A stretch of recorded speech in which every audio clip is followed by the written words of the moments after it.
루이비통의 주인 구찌를 거느린 약 3조 원 게임 체인저가 그 전쟁터가 파리의 을 적어도 7개는 지을 수 있는 천문학적인 금액이었습니다.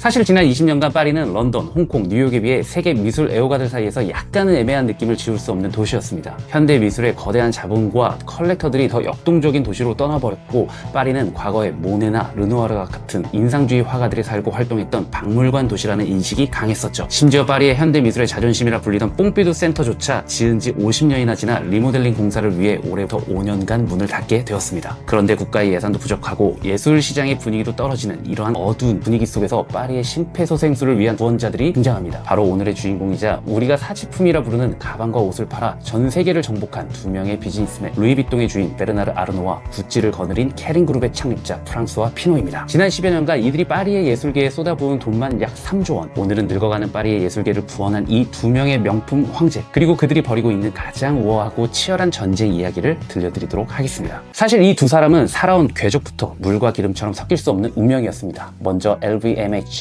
베르나르 아르노는 프랑스 최고의 엘리트 코스인 에콜 폴리테크닉 출신입니다. 그래서 그의 비즈니스는 마치 수학 공식처럼 치밀하죠. 가능성 있는 브랜드를 모두 인수해 철저한 관리와 마케팅으로 되살려내는 냉혹한 설계자. 그에게 비즈니스란 이성과 논리의 영역입니다. 반면 케링그룹의 프랑스와 피노는 정반대의 스타일을 가지고 있다고 할 수 있죠. 프랑스의 시골 제재소 집안에서 태어난 그는 16살에 고등학교를 중퇴했고, 엘리트들이 가진 이론 대신 밑바닥에서 체득한 감각으로 맨손에서 목재 사업을 일으켰습니다. 남들이 망설일 때 전 재산을 베팅하는 과감함. 피노는 파리 사교계에서 길들여지지 않은 순부사로 통했습니다. 가장 정교한 계산을 하는 남자와 가장 과감한 베팅을 하는 남자. 이 두 사람의 충돌은 필연적이었죠. 이들의 갈등이 폭발한 건 1999년 명품업계 역사상 가장 치열했던 구찌 인수 전쟁 때였습니다. 당시 아르노는 구찌를 손에 넣기 위해 아주 은밀하게 주식을 매집하여 인수 합병을 시도했죠. 당시 경영권을 위협받은 구찌 경영진은 다급하게 도움을 요청할 곳을 찾았습니다. 바로 그 결정적인 순간 판을 뒤집는 게임 체인저가 등장하는데 바로 프랑스와 피노였죠. 그는 아르노가 방심한 틈을 타 구찌 경영진과 손을 잡고 제3자 배정,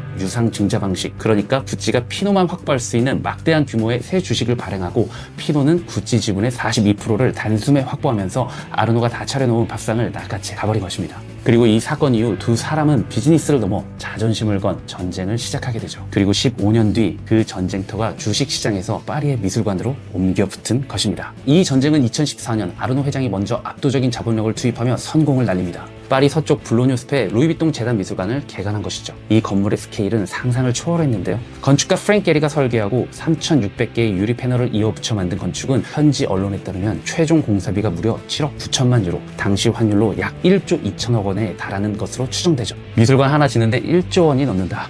이는 스페인 빌바오 구겐하임 미술관을 적어도 7개는 지을 수 있는 천문학적인 금액이었습니다. 그리고 아르노는 이 압도적인 공간에 자신이 소유한 피카소, 앤디 홀, 바스키아와 같은 수천억 대의 블루칩 작품들을 채워넣었죠. 나는 최고가 아니면 취급하지 않는다. 가장 비싸고 가장 완벽한 루이비통다운 선전포고였습니다. 아르노가 1조 원이 넘는 자본을 들여 파리 숲속에 화려한 새 집을 지을 때 피노는 조용히 다른 곳을 보고 있었습니다. 바로 물의 도시 베네치아였죠. 사실 피노는 파리에 오기 전 이미 베네치아를 점령한 적이 있었습니다. 2006년에는 나폴레옹이 정복했던 귀족의 저택 팔라조 그라시를, 그리고 2009년에는 베네치아 무역의 심장이었던 옛 해상 쇠관 건물인 푼타델라 도가나를 자신의 미술관으로 만들었던 적이 있었던 것이죠. 이때 피노는 자신의 영혼의 파트너 건축가 안도 다다오와 함께 낡은 것을 부수지 않고 그 안에 새로운 시간을 심는다는 철학을 완성했습니다. 수백 년 된 붉은 벽돌 속에 현대적인 콘크리트를 집어넣는 이 파격적인 실험은 전 세계의 찬사를 받았었고, 피노에게 확실한 자신감을 주었었죠. 이 공식이라면 파리에서도 통한다. 그렇게 베네치아에서의 성공을 등에 업고 2021년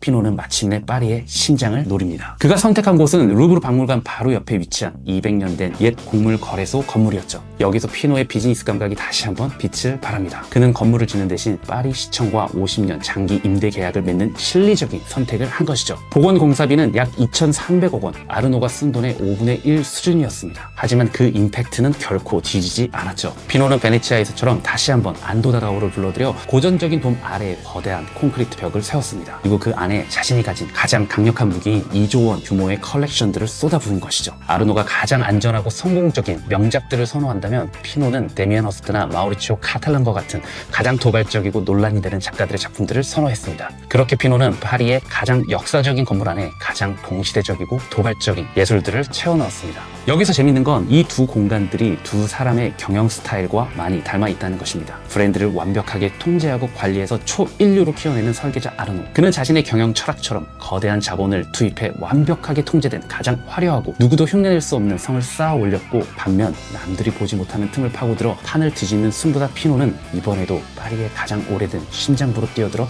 고전적인 돔 아래에 기괴하고 파격적인 예술을 던져 넣었죠.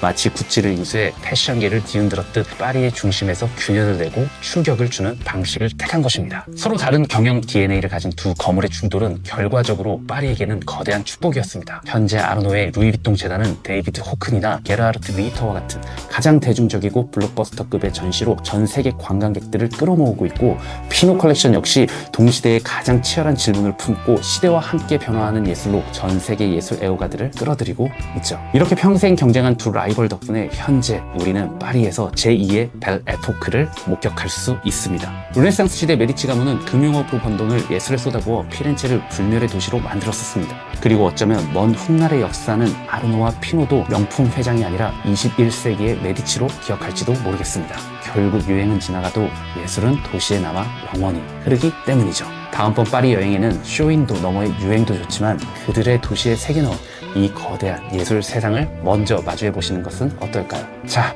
오늘의 이야기는 여기까지입니다. 지금까지 아치앤트러블의 강정모였습니다.